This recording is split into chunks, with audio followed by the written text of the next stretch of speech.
रामायण युद्ध में हनुमान। रामायण के सुंदरकांड में हनुमान जी के साहस और देवाधीन कर्म का वर्णन किया गया है। हनुमान जी की भेंट राम जी से उनके वनवास के समय तब हुई जब राम जी अपने भ्राता लक्ष्मण के साथ अपनी पत्नी सीता की खोज कर रहे थे। सीता माता को लंकापति रावण छल से हरण करके ले गया था। सीता जी को खोजते हुए दोनों भ्राता शिमुख पर्वत के समीप पहुंच गए, जहां सुग्रीव अपने अनुयायियों के साथ अपने ज्येष्ठ भ्राता बाली से छिपकर रहते थे। वानरराज बाली ने अपने छोटे भ्राता सुग्रीव को एक गंभीर मिथ्याबोध के चलते अपने साम्राज्य से बाहर निकाल दिया था और वो किसी भी तरह से सुग्रीव के तर्क को सुनने के लिए तैयार नहीं था। साथ ही बाली ने सुग्रीव की पत्नी को भी अपने पास बलपूर्वक रखा हुआ था। राम और लक्ष्मण को आता देख सुग्रीव ने हनुमान को उनका परिचय जानने के लिए भेजा। हनुमान एक ब्राह्मण के वेश में उनके समीप गए।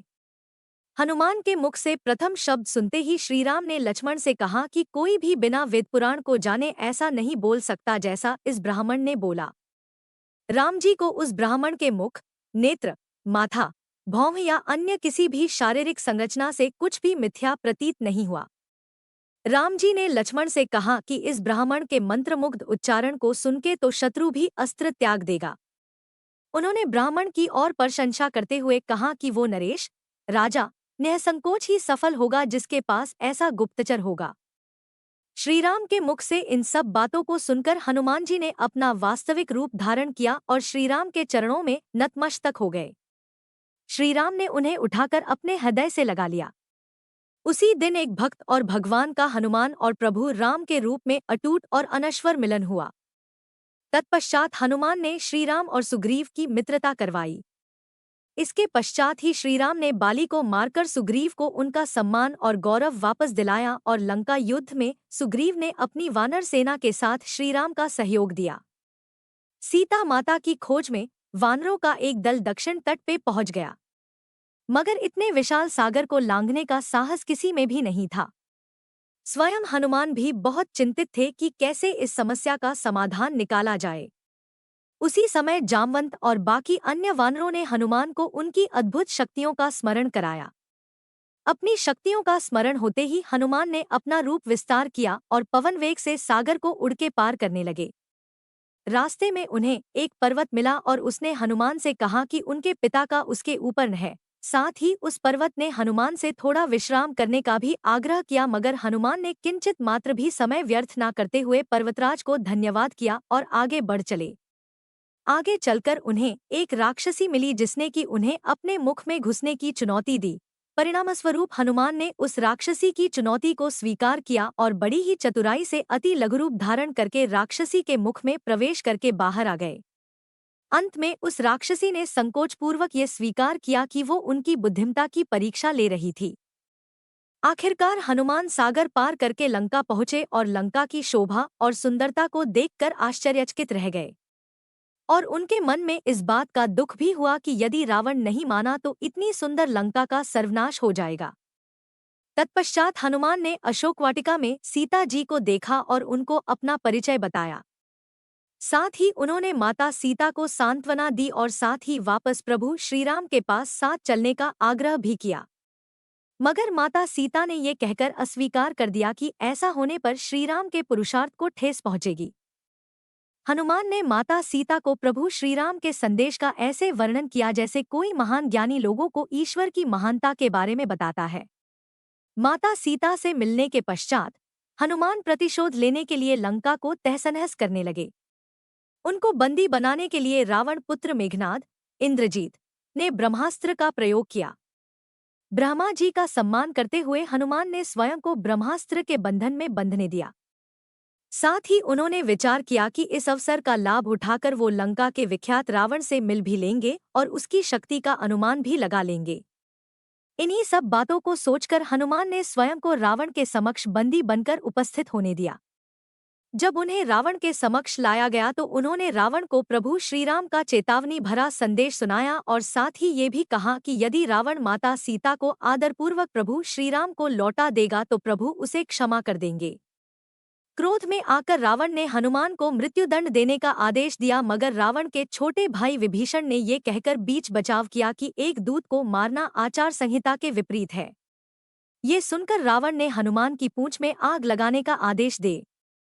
जब रावण के सैनिक हनुमान की पूंछ में कपड़ा लपेट रहे थे तब हनुमान ने अपनी पूंछ को खूब लंबा कर लिया और सैनिकों को कुछ समय तक परेशान करने के पश्चात पूंछ में आग लगाने का अवसर दे दिया। पूंछ में आग लगते ही हनुमान ने बंधन मुक्त होकर लंका को जलाना शुरू कर दिया और अंत में पूंछ में लगी आग को समुद्र में बुझाकर वापस प्रभु श्रीराम के पास आ गए। लंका युद्ध में जब लक्ष्मण मूर्छित हो गए थे तब हनुमान जी को ही द्रोणागिरी पर्वत पर से संजीवनी बूटी लाने भेजा गया, मगर वो बूटी को भलीभांति पहचान नहीं पाए और पुनः अपने पराक्रम का परिचय देते हुए वो पूरा द्रोणागिरी पर्वत ही रणभूमि में उठा लाए और परिणामस्वरूप लक्ष्मण के प्राण की रक्षा की।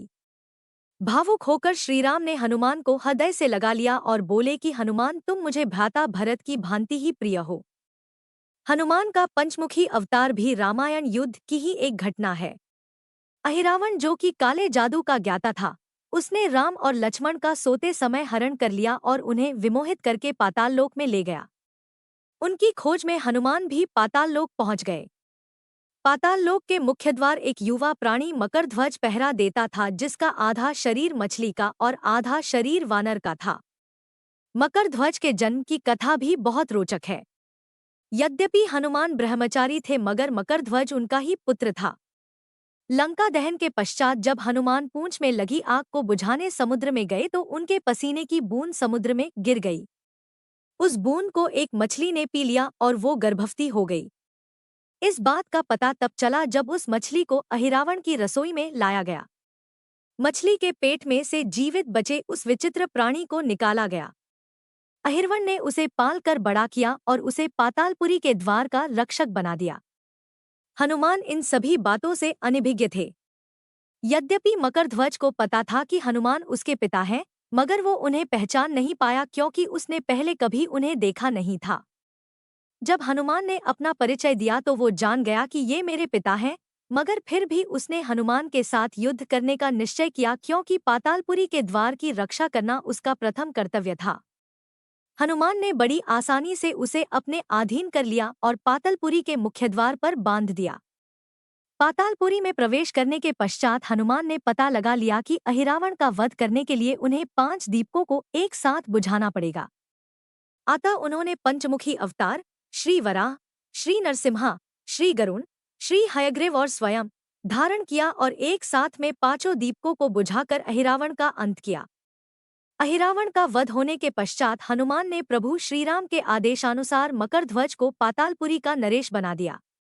युद्ध समाप्त होने के साथ ही श्रीराम का 14 वर्ष का वनवास भी समाप्त हो चला था।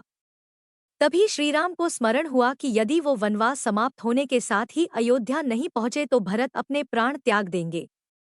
साथ ही उनको इस बात का भी आभास हुआ कि उन्हें वहां वापस जाने में अंतिम दिन से थोड़ा विलंब हो जाएगा। इस बात को सोचकर श्रीराम चिंतित थे, मगर हनुमान ने अयोध्या जाकर श्रीराम के आने की जानकारी दी और भरत के प्राण बचाकर श्रीराम को चिंता मुक्त किया।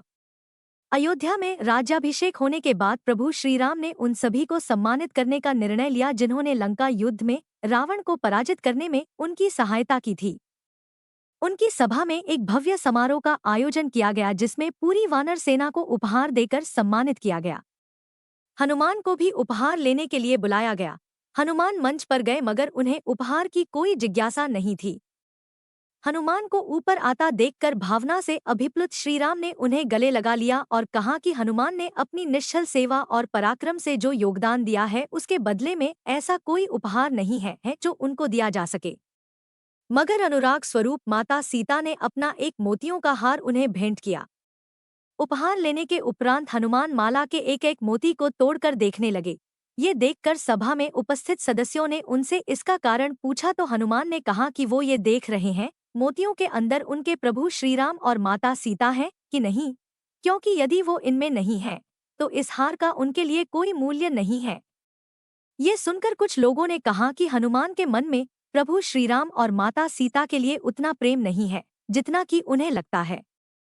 इतना सुनते ही हनुमान ने अपनी छाती चीर के लोगों को दिखाई और सभी ये देखकर स्तब्ध रह गए कि वास्तव में उनके हृदय में प्रभु श्रीराम और माता सीता की छवि विद्यमान थी।